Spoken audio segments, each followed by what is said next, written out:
everybody, and welcome to the Saturday practice review for the 2020 Eiffel Grand Prix. Finally, we got a session going. The third practice session was green, and we got some session in. Let's take a look, though, at the Drivers' and the Constructors' Championship. After 7 years away from the Grand Prix calendar, Formula 1 returns to one of the most thrilling and challenging tracks. Welcome to the Nurburgring in Germany for the Eiffel Grand Prix. This weekend, it is the 11th round of the season. Following this, in 2 weeks' time, we have the Portuguese Grand Prix in the Algarve, the Emilia-Romagna Grand Prix. A week later, a two-day event, the 31st to the 1st of November. Turkey, 2 weeks' time, on the 13th and the 15th of November, now without fans in attendance. 2 races in Bahrain, the second called the Shakir race, that's in early December, and the season rounds out on the 13th of December in Abu Dhabi. Lewis Hamilton leads the championship, 205 points to Valtteri Bottas on 161. Max Verstappen is on 128, but the midfield battle is where it's at. Norris on 65, Albon 64, Ricciardo 63, Leclerc and Stroll on 57, Perez on 56, and Gasly on 45. On the second page, it's Carlos Sainz on 41 points. Esteban Ocon is 36. As Megan said, quite shocking for Sebastian Vettel to just have 17 points on the board. Then Kvyat 14th on 14 points. Hülkenberg still strong in 15th place on those 6 points. 2 apiece for Alfa Romeo's Raikkonen and Giovinazzi. 1 for Magnussen, and no points on the board for Latifi, Russell or Grosjean. In the Constructors' Championship, Mercedes leads the way, 366 points. More double clear to Red Bull's 192. McLaren, Racing Point, Renault are in a midfield battle on themselves, 106, 104 and 99. Ferrari battling AlphaTauri, 74 and 59. Alfa Romeo in a personal battle with Haas over 8th and 9th. And Williams still yet to go off the marks with no points. It's the 2020 Eiffel Grand Prix, and finally we can bring you some practice coverage. Hello everybody, let's get straight into it then for the third practice review. But first, we'll have a look quickly at lap attack and around the Nurburgring that the drivers finally got to taste. Let's take a look around the Nurburgring in Germany, a clockwise circuit, 5.148 kilometers long. It is a hard and abrasive circuit.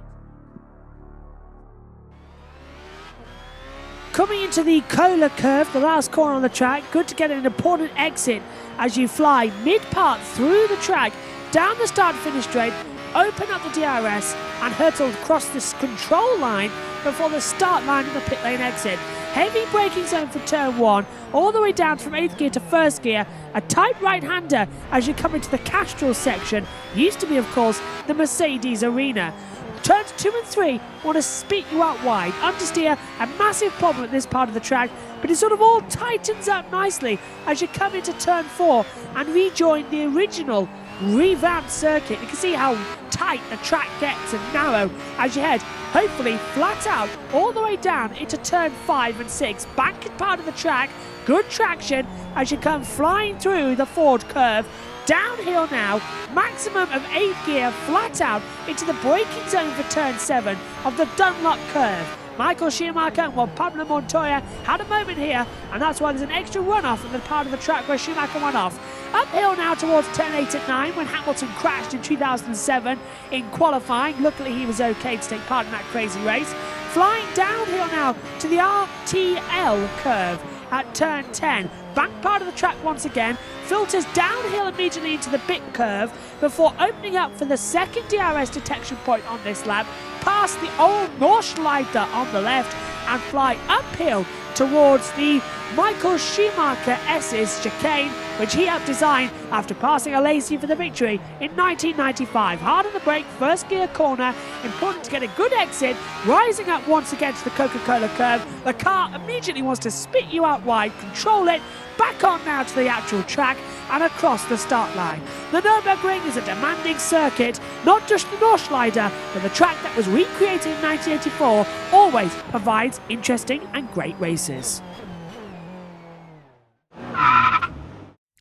So let's get into the third practice review then. What is effectively the first practice, or the only practice that the drivers will get on the grid today. Lotus Spins. Let's start off. Lewis Hamilton spinning down to the first corner, locking up, going off the track, just having a little bit of disadvantage as well. Not really his fault, but a lot of action with the DAS system as well, not being the operational system going forward. Further back as well, we saw Sebastian Vettel pirouetting out of turn 13. George Russell also losing it at the exit of turn 13 and skidding across the grass so close to the barrier. He was able to rejoin though. And Nicholas Latifi at the last corner at turn 15 oversteer with the wind speed as well, pushed him round and almost caused an accident with Hamilton and Ocon. The other breaking news story is the fact that Lance Stroll is not feeling 100% well and is missing free practice 3.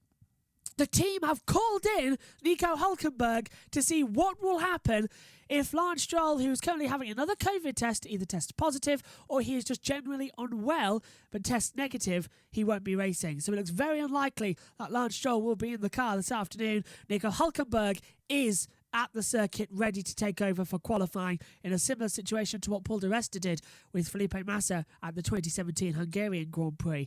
But it was Valtteri Bottas who topped the timesheets overall, a brand new lap record. Yes, you heard it here first, a brand new lap record, a 1:26.225. Hamilton was second, and Leclerc, surprisingly of all, got third place. That car finally having some pace.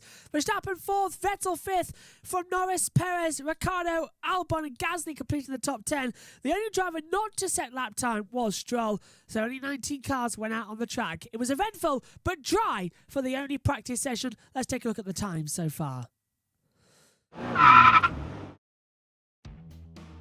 So Valtteri Bottas tops the third practice session of 1:26.225. Lewis Hamilton is second at 1:26.361. Charles Leclerc is third at 1:26.681. Fourth place for Max Verstappen at 1:26.896. Sebastian Vettel fifth at 1:27.038. Lando Norris is sixth at 1:27.167. Sergio Perez 7th at 1:27.245. Daniel Ricciardo 8th at 1:27.392. Alexander Albon is 9th at 1:27.449. And Pierre Gasly rounds up the top 10 at 1:27.528. Esteban Ocon is 11th on a 1:27.634. Danny Kvyat 12th at 1:27.795. Carlos Sainz 13th at 1:27.924. Drop down, Kimi Räikkönen 14th at 1:27.956. Romain Grosjean 15th at 1:28.115. Kevin Magnussen is 16th on a 1:28.2893. George Russell 17th at 1:28.343.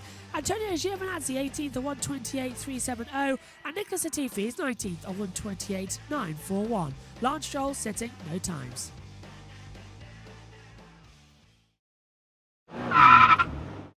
So we're back, 1:45 UK time for live coverage of the 2020 Eiffel Grand Prix qualifying session. Megan Birch rejoins me in the commentary box for that one. It's going to be a classic. What's going to happen? We'll bring you right up to date live in around about 15 minutes. Bye for now.